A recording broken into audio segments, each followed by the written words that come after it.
Welcome to North West Airguns. I'm John, and this morning we got what we call a kind of a grab bag, I guess. I've got so many irons in the fire right now that just unbelievable. But I got to get some of this stuff out, and this is just a collection of some small things that we got going on. We got some news about our channel that I'm very excited about that I'll be mentioning. I went to the swap meet here and picked up a few air guns, and I want to share that with you guys. I got some guns in with kits. People bought the kits online, decided not to install them themselves, so they brought them in here to the shop. And I ran into a couple issues with the exhaust valve stems and the exhaust valve springs and the compatibility of the two. For some of these old Sheridans and Benjamin pumpers. So we're going to talk about that, what we can do about that. I came back from the SHOT Show and I had a few samples of a product that I wanted to share with everybody. And so we'll be doing that. And then we've got some previews, I guess, or whatever you want to call it, of some videos that we have in the works. One is about refinishing your old Benjamin or Sheridan, which we've already done one video, and we're going to continue with that until there's a cure. And so we have that, and we have a contest coming up too. So I'm not going to announce the contest in this video, but if you stick around to the end, I'm going to announce that we will be announcing that there's a contest. So so if you get my drift there, but hang in there. And this is our February airgun grab bag. Well, I wanted to mention how pleased I am that the success of this channel. We've got about 3,500 subscribers and million plus views of the different videos we put up over the years. And as of January of this year, I got paid by YouTube finally. I went ahead and had them send me my balance, which was $101.32. So I promptly took that and went out and spent it on actually some audio equipment. So hopefully the audio in our YouTube videos in the future is going to be a little bit better. But that was pretty exciting to actually get paid. And or CO2 pistol 208272. Pull out the book. 2082. So it looks like it's a 1977 gun. And when I picked it up, let's see if I can find it here. The sight was here on top, and I didn't really look at it very closely, which is, my bad. But what they had actually done is glued this to the top. And, I had kids there, and they were wanting to get going and stuff, so I didn't really look at it too closely. But that's an issue, and I think I've got a sight I can put on here.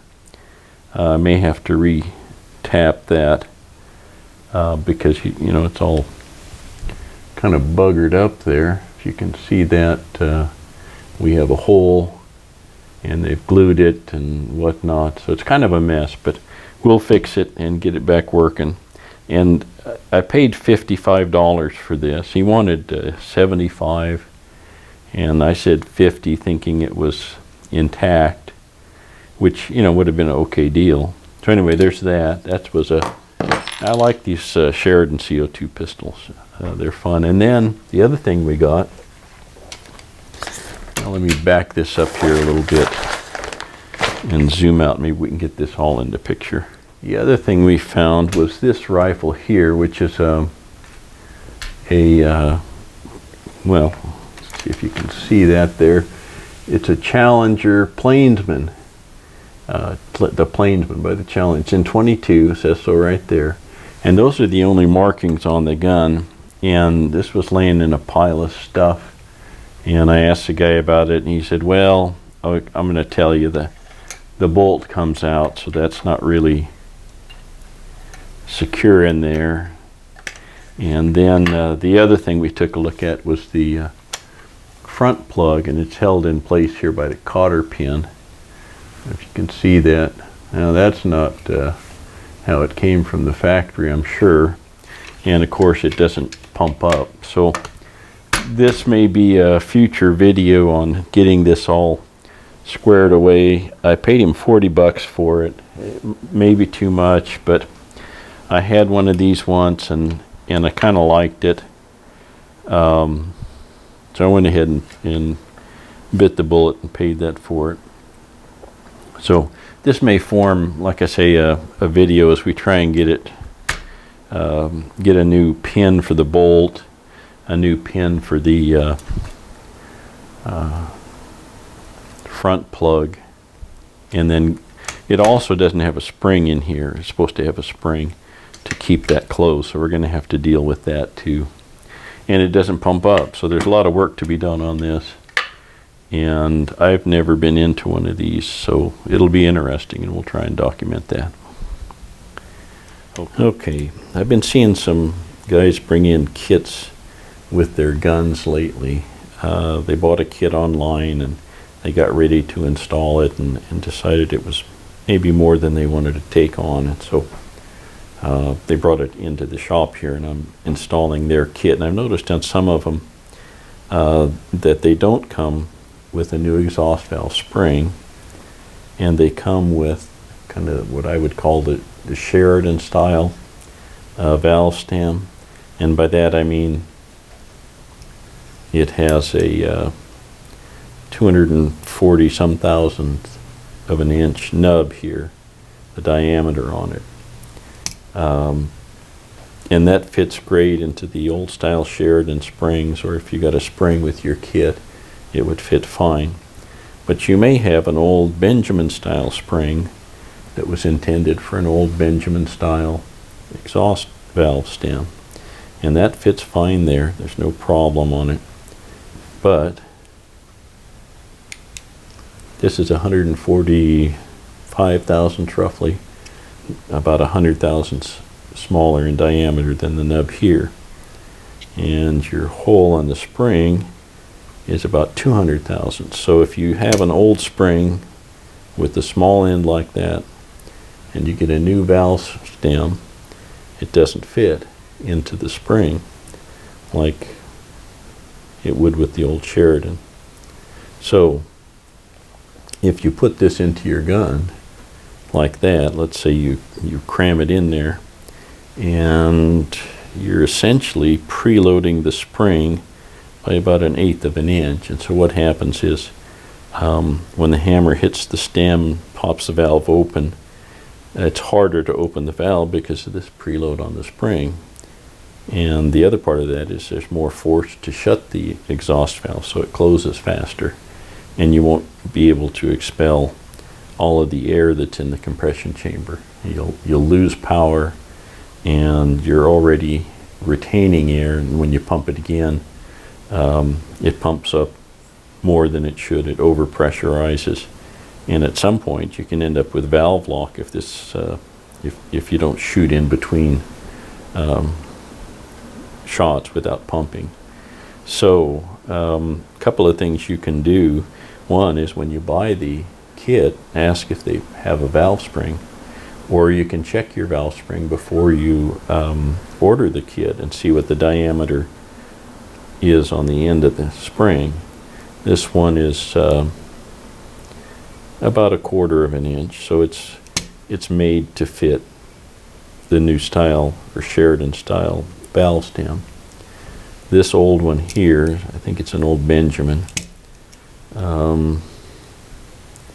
is about 200 thousandths.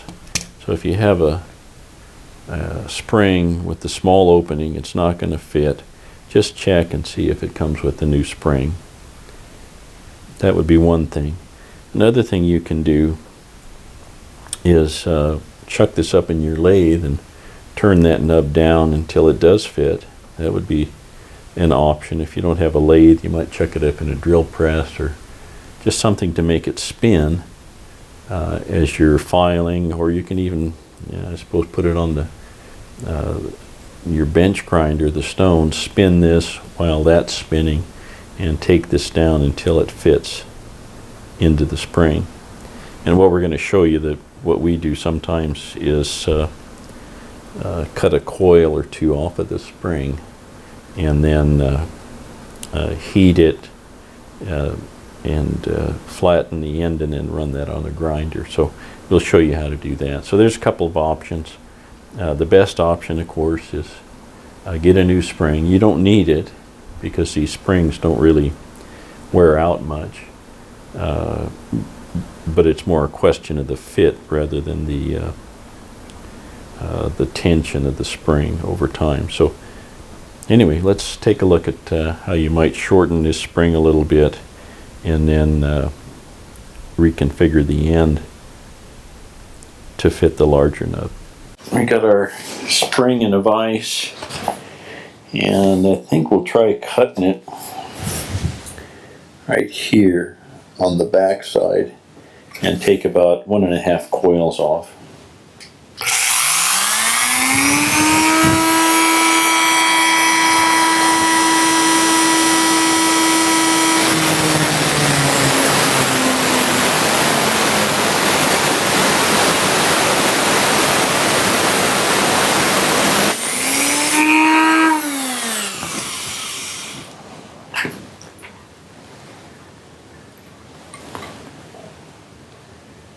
Alright, I think that'll probably do it. So next we got to, you could just grind it flat there, but I prefer to condense the coils together. So let me get that going.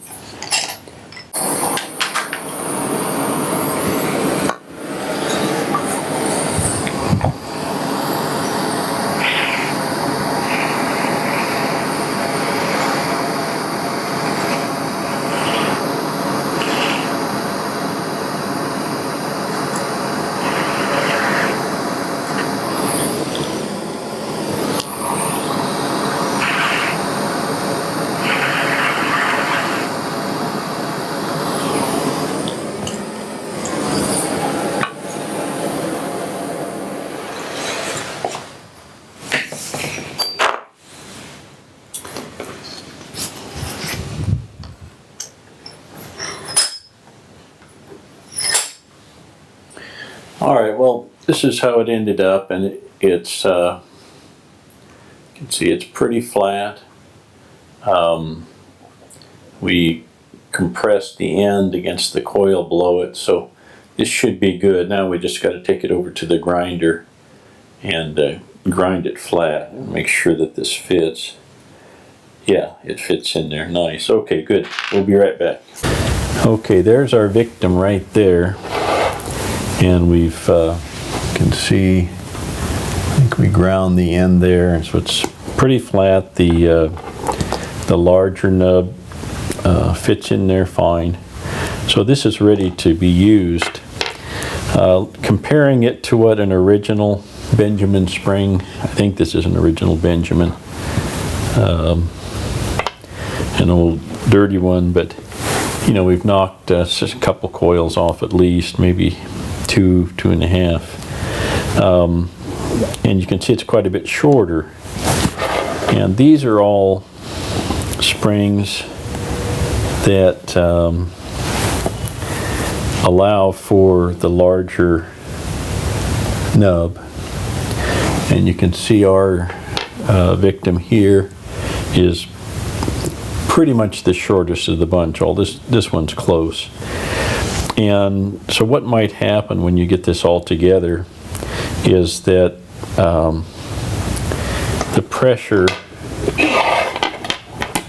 of the hammer against the stem here might actually keep the valve open just a little bit. So you may have to caulk it first and take the pressure off of the hammer, off of the exhaust stem, and then pump it up. Or the other thing you could do is pack an additional washer or two down at this end, and that would do it too.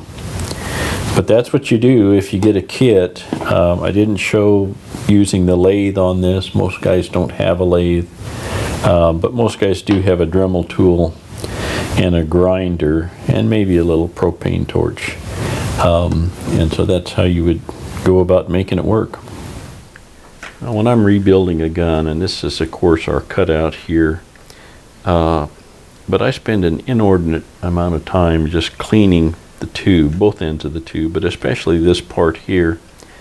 I spend probably 3 times as much time and effort getting it all clean than I do actually rebuilding. And this is especially hard because it nicks down from about 3/4 of an inch to 5/8 to 1/2 inch down to 3/8 roughly. So it's stepped down, and it's hard to get down in there and clean stuff. And we've used paper towel on a rod with a split in it, and I've shown how to clean in the Dude Clean Your Airgun Parts video, and that's worked. But with the amount of time I put into this, I'm always looking for a better way, a new product, or something that makes it easier for me. And while I was at the SHOT Show this year, there's a company called swab-its, and they gave me some tips here to try. And they make these kind of tips, and these screw onto your cleaning rod, and these come in different sizes, different diameters. They make stuff like this. Another one, they make pull-throughs. They make all kinds of kind of Q-tip looking things. And the idea behind them is that you can use these to clean with, and then clean the tip and reuse it again. And so I've tried it a couple times, and basically this allows you to really get down in here and clean the small part of the tube here. And this, you clean that, and you also clean the next larger one. So you can get different tips to fit different diameters of tubes. So that's kind of nice. And then you clean them by soaking them for a little while in these mineral spirits. These are low odor mineral spirits, which I appreciate some. But you soak them in there, and then you let them, or you pat them dry with a paper towel, and then let them dry, and they're ready to go again. And these have been used several times, and they come out pretty clean, and then you can reuse them, and they're supposed to be good for up to 30 uses, and we'll find out. But anyway, they seem to work pretty well, and I just wanted to pass that on to those of you who are looking for an easier or better way to clean some of these areas that are hard to get to otherwise. So the company's name is swab-its, and I'll put a link to their website in the description here. Well, if you'll remember, in another video we tried to figure out how to get a good coating on one of our old Benjamin brass tubes. And so kind of to follow up on that, we're not going to go through it here today, but I met with the Birchwood Casey people at the SHOT Show, and the technical guy wasn't there, but we emailed a little bit, and he saw the video that we put up, and I basically took the brass black and tossed it in the garbage, and he was offended by that. So he gave me some advice on better technique to apply that, and sent me a new bottle of the brass black. So we'll be trying this again and applying it a little bit differently, and we'll see how it goes. So that, and while I was there at the SHOT Show, I talked to these people at Duracoat, and they sent me a kit here, and this kit is for firearm finishes, but it's supposed to be able to work on brass or other materials too. And they have a couple of kits, and so we're going to try this out on the brass tube and see how this works. So that'll be an upcoming video. Keep your eye out for that if you're interested in refinishing. Well, if you recall, we had about a year ago, December I guess it was, we had a Streak from Hell giveaway where we repaired and then had a contest to give away the Streak from Hell, and the fellow who won it just lives down the road here from me in the Central Valley of California. He was actually very happy to get it and appreciative, and he's a good guy. And maybe I made a comment in the last giveaway that, you know, he was ungrateful or something like that, but nothing could be further from the truth. And I've been in contact with him, and he gave me a report on that, and that it's, you know, still shooting fine. And then, if you recall, this last Christmas, we gave away a Sheridan, an EB similar to this one, and had it sent to Tim McMurray at Mach 1 Airgun Shop, and he resealed it. And the winner of that Sheridan was Victor Brown, and he was so happy to get it, and he volunteered another gun to be given away. So we're going to have another giveaway. This is a Crosman 600. It's a little bit unusual gun, and we'll get more into this later, but this has already been resealed by Tim McMurray at Mach 1 Airgun Shop. So this one's ready to go out, and we'll have a contest coming up pretty soon to give it away. I need to get together with Victor and pick a holiday, because that's what we've been doing, is giving them away at holidays, and I think Easter might be a good one. But anyway, keep your eye open for this contest coming up.